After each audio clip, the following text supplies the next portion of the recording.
Hey people, Evil Slothman here. Right, I thought, well, we're going to do my little experiment of trying to record these at night and then not upload them until tomorrow morning. So you won't see this until what? Probably about midday, let's be fairly honest, I do sleep in. Right, what I'm going to do tonight is hopefully I'm going to do 2 movie reviews and I'm going to talk about my day at the Airshow yesterday.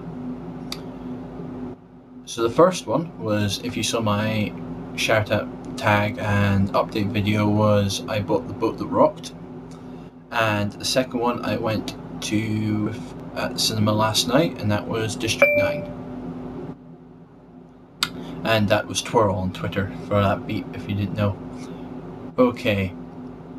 First I'm going to talk about the Airshow.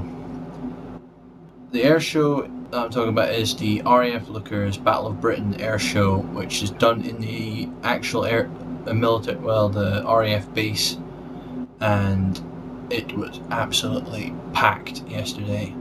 My dad works in the RAF, and he said he's never seen it busier. It was full of people, and what they do is kind of like one of these connecting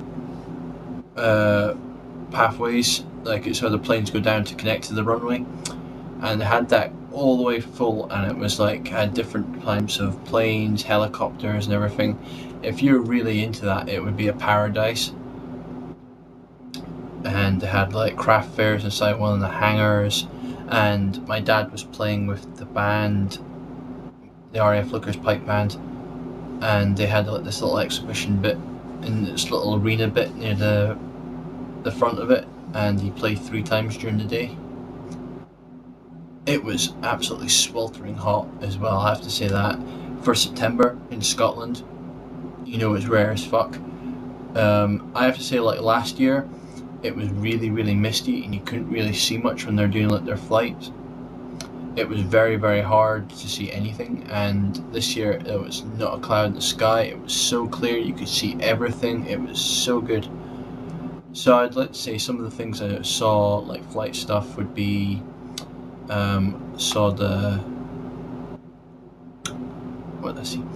Red Arrows display team, and they did a lot of like different things. If you don't know who the Red Arrows are, they're kind of like this really hit squad of like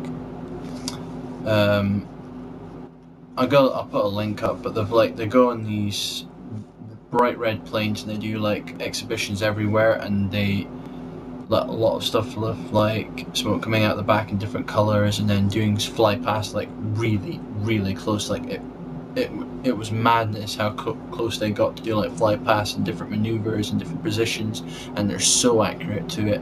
It's flipping amazing. I'll put up some links. I think there must be stuff on YouTube that I could show you that. And then they had the new Eurofighter Typhoon, and they were showing that off, and that thing is fucking loud. They had the Vulcan out there. They had the Spitfire, Lancaster bombers for like old Battle of Britain stuff, and they had some sorts of helicopters, though I can't remember what they were called. And they had some Polish planes. They had a MiG there, MiG-29. So there was lots and lots of good stuff there that were really, really good. I burnt the back of my neck sunburn because it was so warm. We didn't think we were going to need sunscreen. It was September in Scotland, who knew? But supposedly my dad took an age to get out of there. We left a little bit early, and my dad had to leave like after everyone because he was still piping at the end, and he took about a good hour and a half to get from essentially the Lookers airbase to Carnoustie, and that should only take about half an hour. So it was a bit of a nightmare traffic wise. Alright, that was out of my day. First film I'll do District 9 first, because I saw it, it'll be clear in my memory because I saw it last night. We did District 9 was this film that's just recently out. Well, I don't know how recently out. It's out in America, but it's been pretty close out here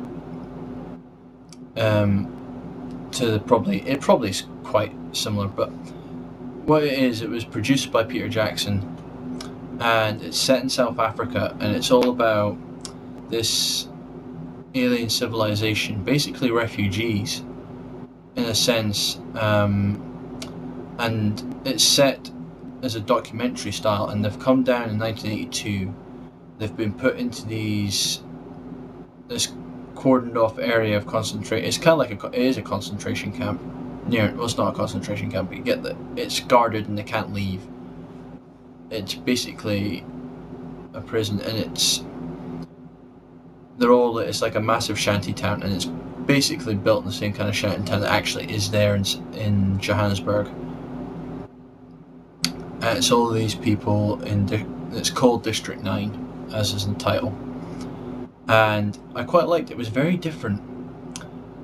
It was just like, they kind of humanized the aliens. I know a lot of like films really, it's like it's like they give them like very human characteristics, even though they don't look like humans. It's just like you could empathize and sympathize with them.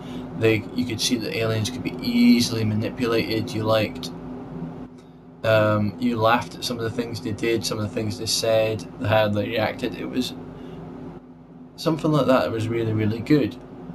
The main character, and I want to do this right.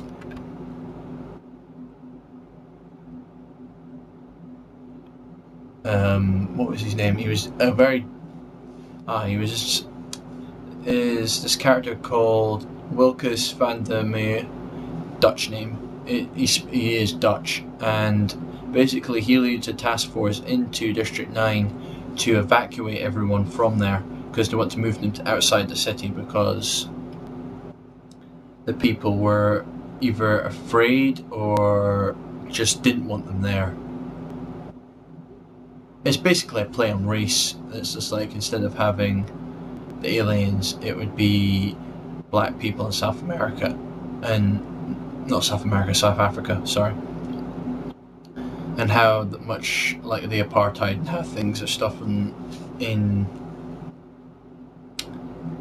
South Africa, and it's basically a way of that. But they go into it, and basically he gets infected with some chemical and starts mutating into one of them, and it's basically how he starts to be hunted down, because people want him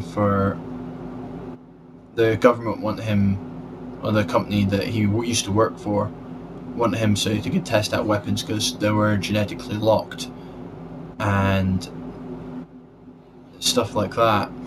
And him relating to the aliens themselves, and how he realizes they're not so different, and it is a really, really good film. I would definitely enjoy it. I give it 8 out of 10. Definitely go and see it. I might even give it 9. I did really like it. I will say it is kind of, some bits are fairly gruesome, so if you're not into the gruesome stuff, then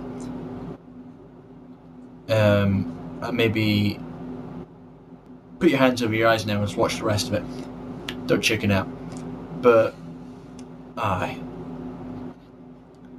it is really, really good. I recommend it to anyone. Next film we did, when people have been requesting this on my channel for me to review The Boat That Rocked. Now, The Boat That Rocked is a Richard Curtis film, and it was made, well, it was out, was it earlier this year? It's just come out on Blu-ray like the last week, and I really, really actually liked it a lot. I've heard that it's kind of got mixed reviews. I'm looking at the Wikipedia page, it said it got mixed reviews, but